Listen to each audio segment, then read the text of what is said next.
My name is Gabriela Gouveia. I am 22 years old. I am from Venezuela and I am an English and Spanish teacher who likes to share experiences around the world.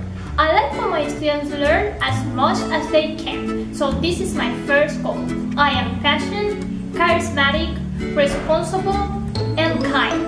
I am open to student suggestions so we can work together in an effective way and we can reach their goals.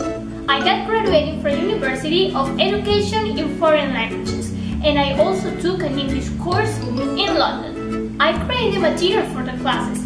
We work in grammar, speaking exercises, podcasts, and others.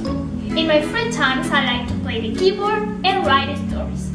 I like languages. I speak English, Spanish, Portuguese intermediate level, and I am currently learning French.